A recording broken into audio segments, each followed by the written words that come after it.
Alright, trying out something new. What I want to do is I want to go over all of the albums that I've heard this month and talk about them at the end of each month. So today we'll be going over the albums that came out in June, and I'll cover all of them at once, giving quick thoughts, quick opinions on all of them, give them a score out of 10, and then we'll move on and do this every month from now on. So I guess let's start with the elephant in the room.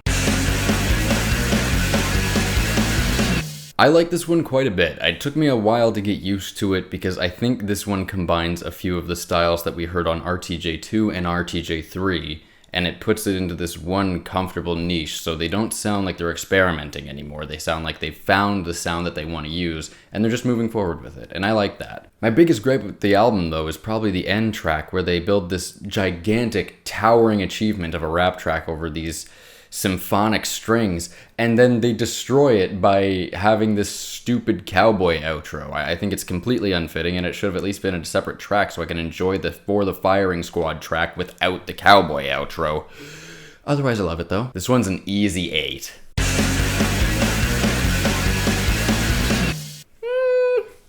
You know, it's lush, it's bright, it's pretty, it's any number of words that I could use to describe a canopy in a forest, which is what this album makes me feel like I'm sitting under, but I just didn't find it all that gripping. I don't know, I just don't see myself returning to it that much. I'll give it a 7.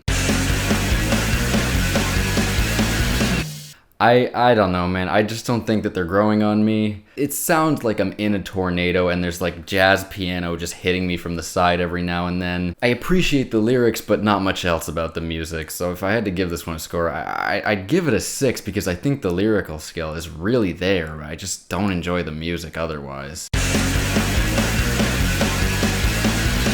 I could definitely make a culturally inappropriate joke about length and the album cover, but I think I'm just gonna skip over that and say this album's too long. 5 out of 10.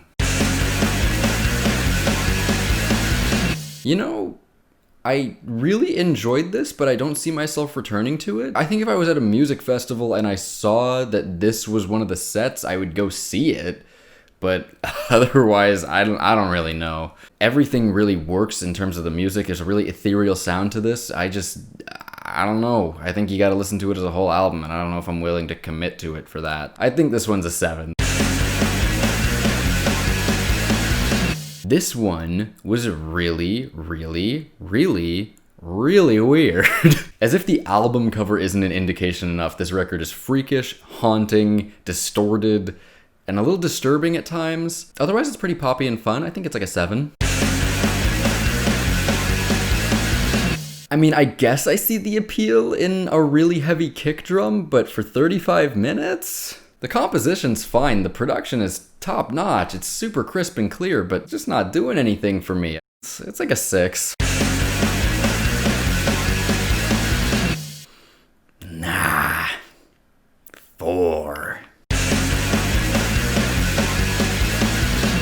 I mean, if you're releasing a record at 80 years old, I'm impressed regardless. The production's nice. Dylan's voice sounds like gravel. The storytelling is still strong as ever.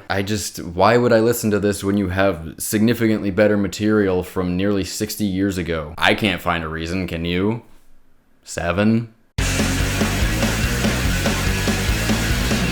You know, I remember when Dua Lipa's album came out earlier this year, and I was like, yes, finally, some good synth pop. This album just took Dua Lipa's album, said right into the trash can. This is phenomenal. This is mature. It's lush. It's delicious synth pop. Everything is used sparingly. The synth hits. It's like every element knows exactly where it needs to be at the exact moment.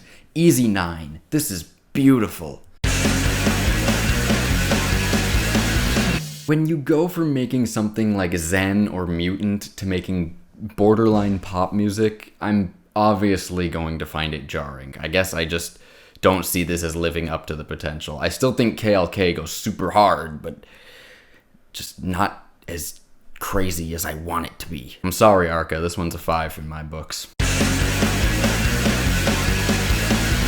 This was the abstract hip-hop I was looking for. The beats are infectious and surrealist, and despite the androgyny in Mike's vocals, I still think it delivers exactly what I want to hear on top of these type of beats. I'd say this one's an easy 8.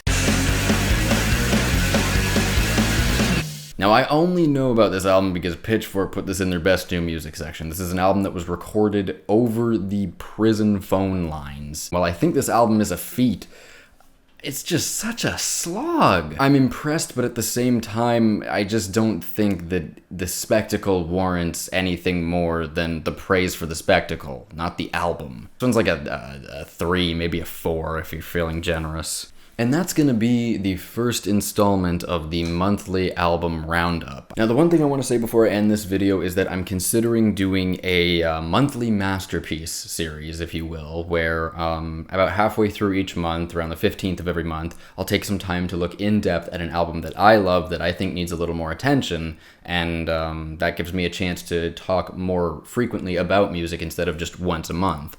So please let me know what you think about that down in the comments, or if you'd rather just see more gaming videos, I'd like to know so that I can continue to make stuff that you guys like. Yeah, I think we can leave it at that.